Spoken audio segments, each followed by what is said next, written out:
Estamos de regreso en este especial de Noticias 7 Ecuador tras el terremoto. Con nosotros como invitados en este foro para analizar diferentes situaciones, lo que ha sucedido, lo que está sucediendo y lo que va a suceder. Se encuentra Augusto Barrera, exalcalde de Quito, también dedicado a la docencia en la Flaxo, y Diego Zorrilla, quien es coordinador humanitario de las Naciones Unidas en nuestro país. Hemos abordado algunos temas.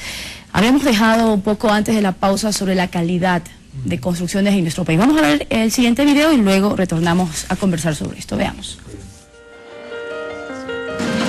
Según el Ministerio de Desarrollo Urbano y Vivienda, el terremoto del pasado 16 de abril dejó un saldo de alrededor de 4.350 bienes inmuebles destruidos, la mayoría viviendas. Otras infraestructuras con afectaciones suman más de 12.000, una realidad que evidencia que gran parte de la construcción en esta zona será deficiente, por ende vulnerable ante fenómenos naturales.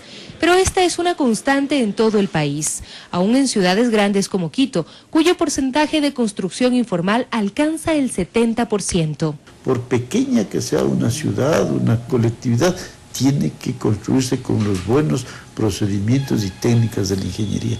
Hemos encontrado especialmente uso de material no adecuado. El utilizar arena de mar y posiblemente agua de mar definitivamente deteriora la estructura.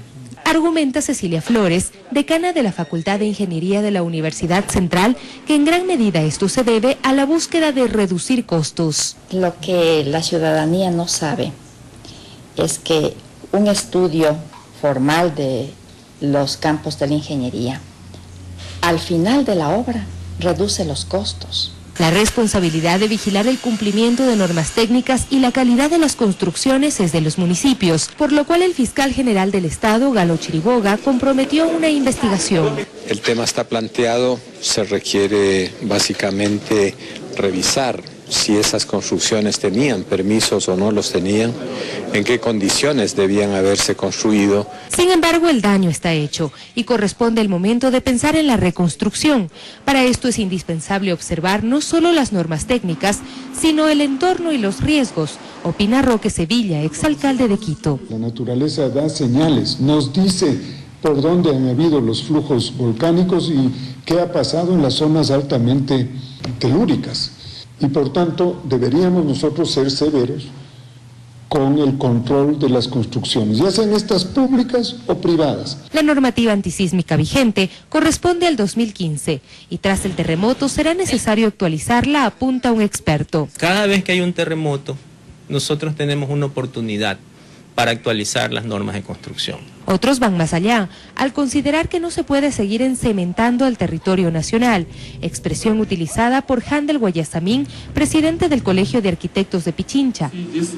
En la apertura de la conferencia del especialista japonés en construcción de infraestructura emergente y atención a víctimas de desastres naturales, Shigeru Ban, para quien los principios del diseño y los materiales alternativos, reciclados y algunos propios del entorno son la clave para prevenir tragedias y atender oportunamente las necesidades de las poblaciones. Para Perspectiva 7, Sofía Montoya. ¿Cómo hacer para que realmente estos procesos de reconstrucción sean exitosos? Bueno, creo que el vídeo que hemos visto nos muestra claramente que no hay esa expresión que es errónea de los desastres naturales. No hay desastres naturales, hay fenómenos naturales que unidos a condiciones de vulnerabilidad pueden generar un desastre, como ha sido el caso, ¿no? Y parte de las condiciones de vulnerabilidad tiene que ver con las normas de construcción que se adopten, con los métodos constructivos. Yo no soy un experto, pero he visto cómo en Manabí, en muchas de las zonas, la forma de construir es que ponen los ladrillos, en lugar de poner los ladrillos así, o como dicen, a burrito, los ponen verticales, unos sobre otros, que realmente tienen unas estructuras extremadamente endebles. Y en esos momentos incluso muchos de los edificios que no se han caído por efecto del terremoto tienen ahora paredes que son de nuevo muy flexibles y muy endebles. Yo he hablado adosadas con incluso también se construían, ¿no? Adosadas decimos de una pared a otra totalmente unidas. Yo he hablado con algunas de las personas en mis viajes por la provincia y muchos de ellos parecían favorecer ahora una reconstrucción en materiales más flexibles, etcétera, o únicamente con técnicas más seguras. Algo importante sería, por ejemplo, hacer un censo social de la calidad de vida. Sí, sería importante eso.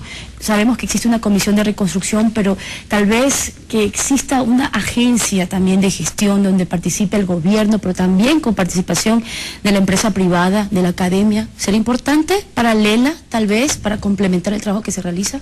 Para apoyar estos esfuerzos, y le estaba comentando a Augusto que una cosa que ha funcionado muy bien en otros contextos es tener unos centros comunitarios para la reconstrucción que permite juntar justamente los esfuerzos de la academia, el sector privado, el sector público y los habitantes, porque como se decía antes, lo más importante en estos procesos de reconstrucción no va a ser solamente la reconstrucción física, sino la reconstrucción del tejido social, y para eso la participación de la comunidad va a ser esencial.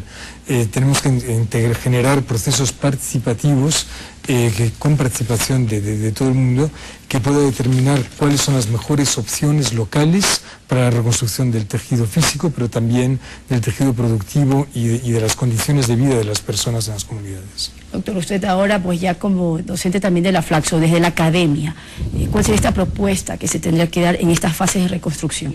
Hay dos temas que me parece que quisiera cerrar la idea respecto a lo que vimos en este momento, ¿no? Hay dos normativas que son fundamentales para poder tener responsabilidades y criterios en el proceso constructivo. La una es la necesaria planificación de las ciudades.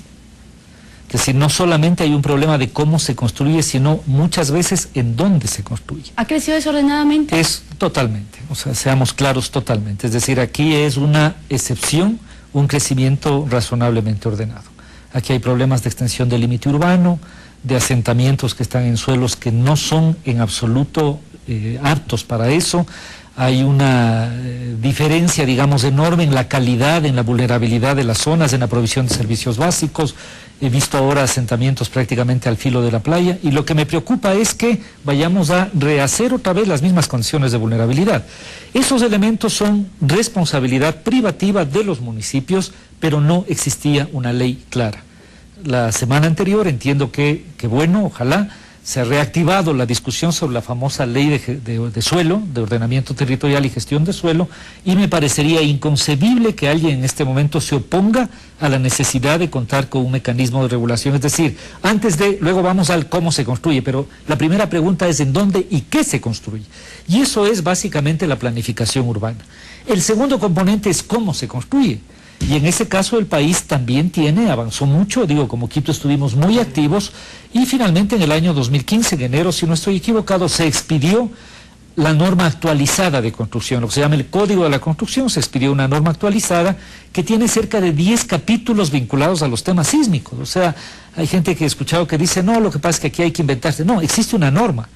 El tema es que tanto lo uno de cómo se planifica y dónde se construye está altamente vinculado a la capacidad de gestión municipal. En esto hay una gran responsabilidad municipal, debo ser enfático, y yo creo que hay que fortalecer esa capacidad. Yo no soy muy de acuerdo con que el municipio es flojo, entonces démosle haciendo, quitémosle. No, hay que darle capacidad, porque esa capacidad es la capacidad pública de establecer mecanismos de control, y eso pasa desde los parámetros de formación de los profesionales hasta un componente de orden cultural, es decir, bueno, como es mi casita, yo hago así nomás, hasta los aspectos que son típicos, es decir, cuando uno controla y cuando uno regula y cuando uno sanciona, y no ocurre esto, es el malo de la película, ¿no? Usted conoce perfectamente que se han hecho campañas electorales enteras cuestionando a que por qué me cerraron y por qué hubo una multa y por qué me derrocaron. Pero claro, cuando no pasa esto, resulta que la regulación es mala. Cuando esto ocurre, cuando estas tragedias ocurren,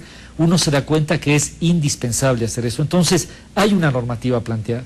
Yo creo que en este momento es vital, a partir de lo que usted plantea, Mariuxi, no repetir las vulnerabilidades. Y yo esto he visto con mucha preocupación. Es decir, he visto que una casa muy deteriorada, la gente ahorita está haciendo incluso con los escombros, viendo qué puede sacar para levantar una cosa parecida. Entonces, la primera gran lección que debemos sacar es que lo que vayamos a reconstruir no tenga, por favor, las condiciones de vulnerabilidad de lo que acaba de caer. Pero hay que dejarlo muy claro, porque una de las preguntas que los ciudadanos se hacen, sobre todo en las zonas más afectadas, por ejemplo, en Puerto Viejo, yo que soy de Puerto Viejo y estuvimos trabajando durante 3 semanas, todos los equipos de Ecuador TV nos desplazamos por las provincias, por las zonas más afectadas, que era Manabí, el sur de Esmeraldas. ¿Por qué se cayó Tarqui? ¿Y por qué no se cayó tal zona? ¿Por qué se cayó la Pedro Gual? y por qué no se cayó hacia la zona del aeropuerto. Eso hay que dejarlo claro porque también es un problema de conciencia, ¿no? Lo decía Diego, sí. Las estructuras, las paredes se hacen con los ladrillos de forma, pues, haciendo un ahorro, ¿no? Pero un poquito también es educación de cada uno de los ciudadanos. Pero los municipios siempre han tenido esa herramienta. Es muy probable que en el caso concreto que usted plantea, yo hablé con varios ingenieros, arquitectos, evidentemente esto demandará un estudio específico, pero en el caso de Tarqui es probable que hubo un componente de calidad del suelo muy fuerte, porque evidentemente la misma ciudad, y digo esto yo puedo hablar con mucha más conocimiento en detalle en el caso de Quito, nosotros en Quito tenemos una microsonificación sísmica, es decir, un evento no afecta de la misma manera el territorio, el barrio A que el barrio B. La calidad de suelo, digamos ahí, para muchos técnicos hubo un problema incluso de un cierto nivel de licuefacción del suelo en algunos de los sitios, que provocaron entonces una vulnerabilidad. Entonces, lo que quiero decir es, se requiere una planificación global de la ciudad y se requiere evidentemente una norma constructiva, no puede ser lo uno y lo otro. Pero también, ¿quién regula eso? A ver, porque los GATS, los municipios han tenido esa herramienta en su mano de poder controlar de qué forma se están construyendo, si están en sectores vulnerables o no, y no se lo ha hecho y ha sido evidente, ¿no? Y no solamente hablamos de este fenómeno natural, como bien lo ha aclarado Diego, sino que estamos hablando de zonas que están vulnerables a un volcán, a tsunami. Absolutamente, digamos, acabamos de pasar el susto que todavía está ahí pendiente del Cotopaxi, y uno mira, digamos, el crecimiento de algunas localidades, es exactamente en el eje de desplazamiento de los lagares, ¿no? Pero en cuanto a estos permisos, por ejemplo, le comentaba, había quejas de edificios que llegaban a mi correo, que llegaban a otros compañeros y decían, pero ¿cómo hago yo? Si esta clínica no era clínica, sino que constaba como condominio, no de 5 pisos, sino de 2, y se otorga un permiso parte del municipio, ese eje que controla realmente, que se cumplan esos parámetros, ¿desde dónde vienen? Porque de alguna forma responsabilidades hay. Sí, sin duda, digamos, ahí la titularidad del control es municipal, esto es así. Yo en este sentido creo que hay que construir esta cadena de responsabilidad, pero también hay un nivel de responsabilidad del individuo. O sea, porque podemos terminar, digamos, disolviendo en esta cosa.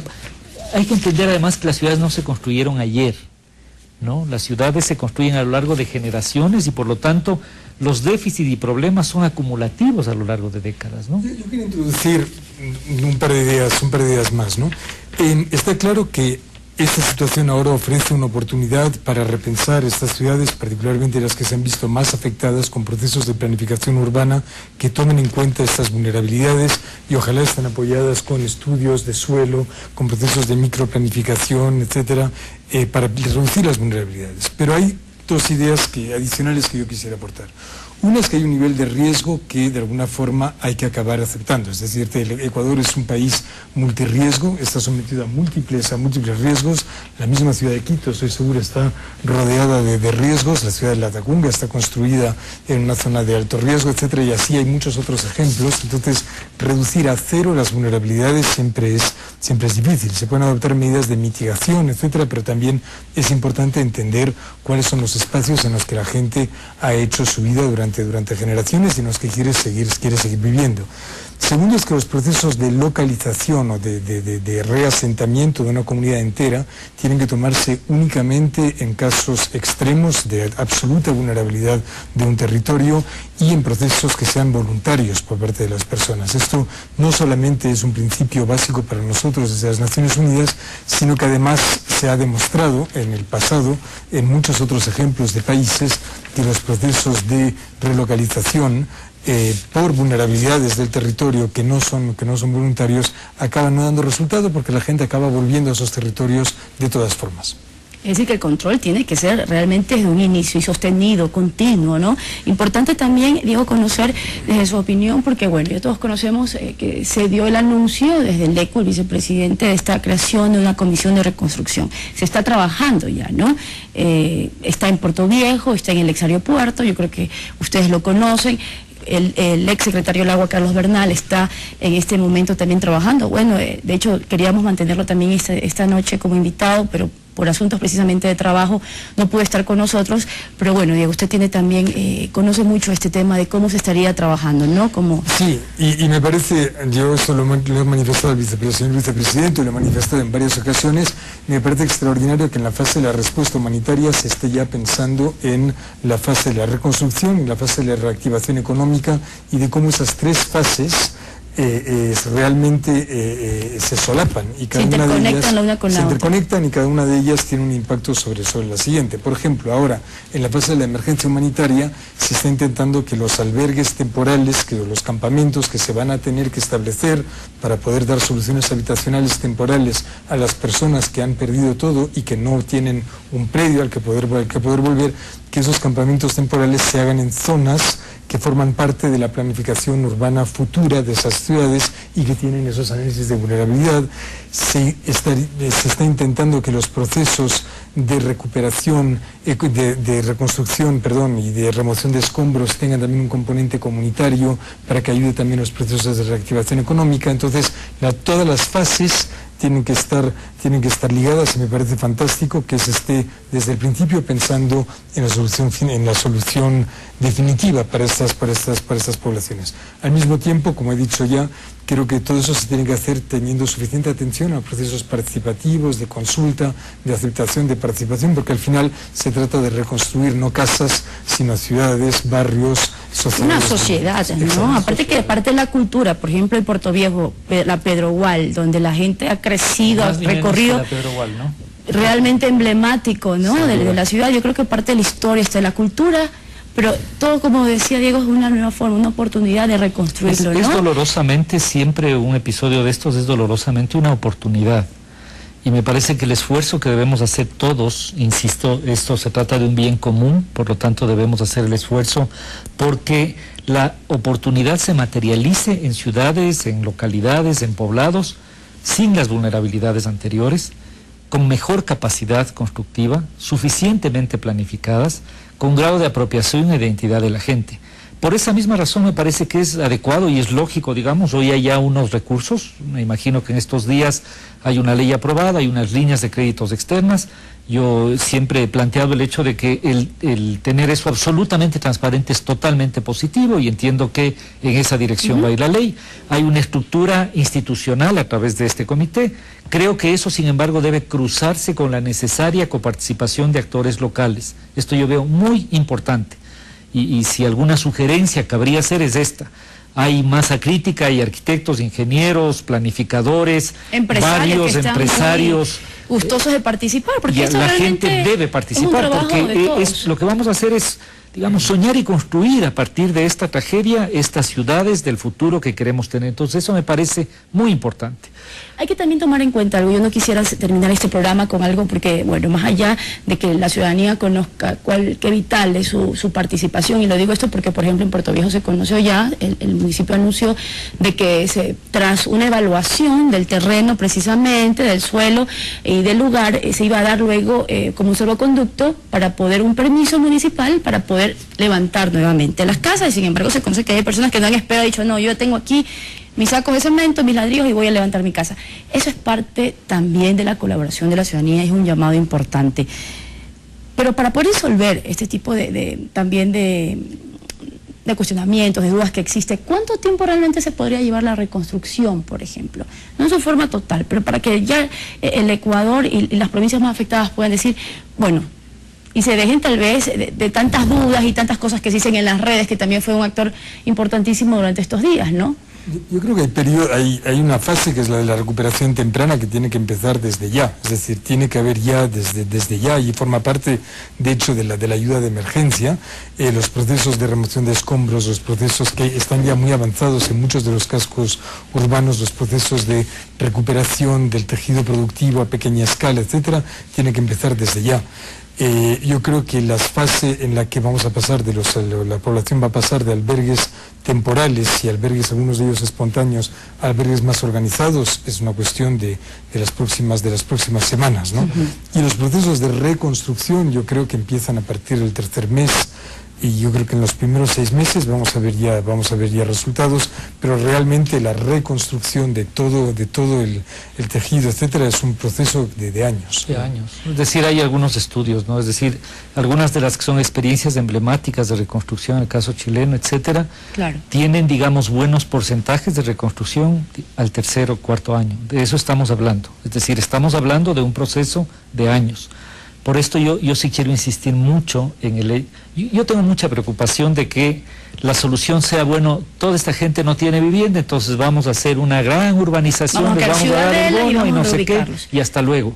Y lo que va a pasar es que la zona central de Puerto Viejo o Manta, o la situación de Bahía, o el tejido turístico pequeño y mediano, o la calidad de centro comercial y agrícola que pueden tener, eso se pueda perder. Es decir, tenemos un grave riesgo de que el proceso reconstructivo no incorpore esos elementos. Por eso me parece que hay que construir los sistemas más estructurantes, hay que resolver el agua potable, el alcantarillado, el sistema vial, etcétera, pero luego hay que hacer un análisis muy preciso porque las localidades tienen una especificidad.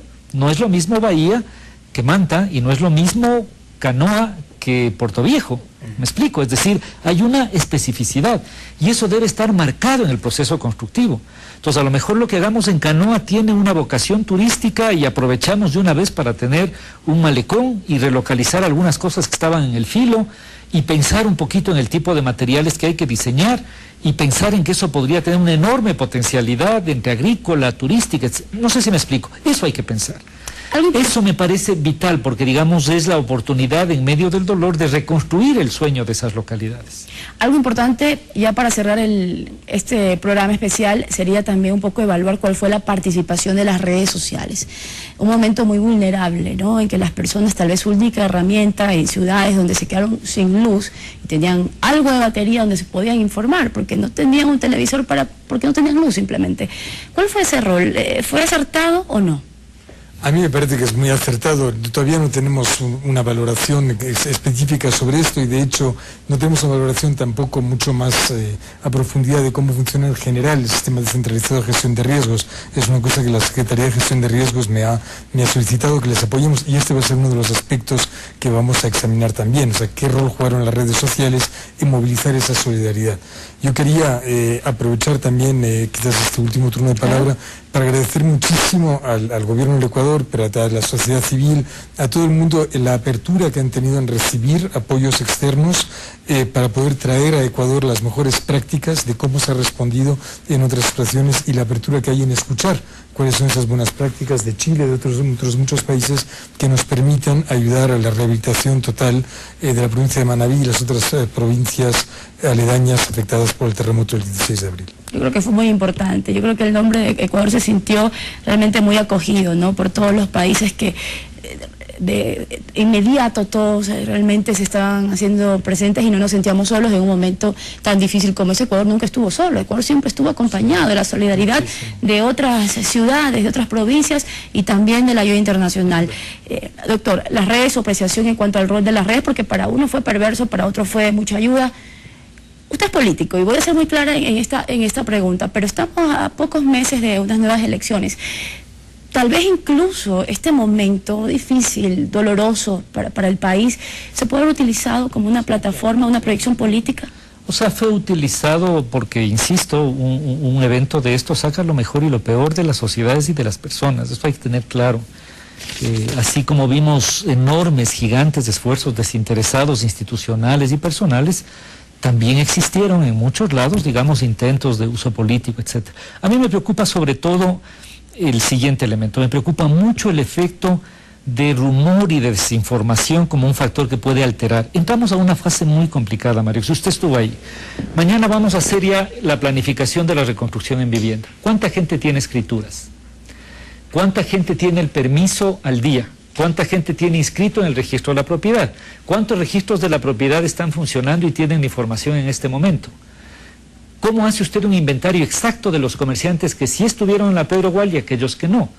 Me explico, esto es una cosa complicada. En las relocalizaciones que hemos hecho en Quito es un tema muy complejo, Por eso, independientemente del rol político de las redes sociales, yo francamente detesto que la gente haga política de las tragedias, a mí me parece detestable, esto es la verdad, pero independientemente de eso se requieren sistemas muy locales de información. Por eso esta idea de centros comunitarios de información, en donde si usted vive, digamos, en el recinto que queda a 45 minutos puede acceder y ahí le digan la verdad de qué es lo que va a pasar. Porque en este momento, claro, hay la gran información, los titulares, lo que dicen los medios, unos dicen una cosa, otros dicen otra cosa, y la gente dice, bueno, ¿qué será de creer? ¿Será verdad que me van a ayudar? ¿Es la misma ayuda para el que tenía una clínica o un edificio o un centro comercial que para el que tiene una casita pequeña? Yo no se me cayó la casa, pero en cambio yo trabajaba y tenía mi negocio y vivo del día a día. ¿Me van a dar un crédito para que yo pueda hacer mi negocio? Es decir, el mundo de la vida de la gente. Eso me parece que es muy ¿Alguna acotación, Diego?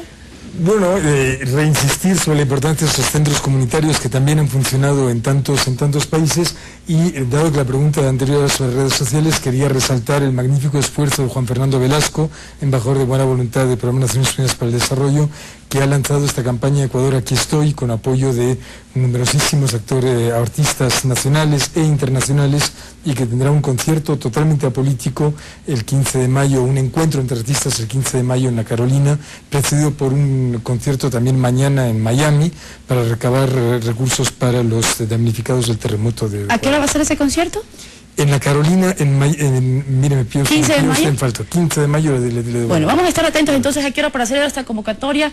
Por supuesto, yo creo que todos desde su trinchera trataban de apoyar, de aportar, y esto se notó, se vio y fue muy evidente. Además, agradecer también pues, a todos nuestros compañeros que estuvimos 3 semanas, y yo creo que sin lugar a equivocarnos, muchísimas gracias, Diego, sin lugar a equivocarnos, el medio que se mantuvo de pie inmediatamente y de forma constante por muchísimos días, a todas las áreas, a producción, absolutamente a todos, porque todos siempre, yo recalco algo, que tal vez desde la casa ven a un presentador, a un periodista, ven la cara que está detrás, pero hay muchísima gente atrás que hace posible de que ustedes puedan tener esa información y que conozcan detalle a detalle cómo se va evolucionando y cómo vamos saliendo y cómo vamos creciendo luego de un momento que fue doloroso, pero que ha demostrado cuál es realmente la actitud del ecuatoriano. Yo creo que en ningún otro momento cada uno de nosotros nos hemos sentido más orgullosos de haber nacido en este país. Y usted es español, sin embargo, seguramente tiene un corazón con gran parte ecuatoriana. Ecuatoriano de adopción, ya. Muy bien. Muchísimas gracias, Diego. Muchísimas gracias a usted también, Augusto, por participar en este especial, un especial que trata de recoger de personas conocedoras de este tema sus criterios, para que usted en casa complemente lo que había escuchado, para que de alguna forma también tenga respuestas a esas interrogantes y esas dudas que se han generado, por supuesto, como es normal durante estos días. Muchísimas gracias por acompañarnos en este especial. Esto fue Ecuador tras el terremoto. Los esperamos en otros especiales. Próximamente lo estaremos anunciando. Pasen bien. Buenas noches.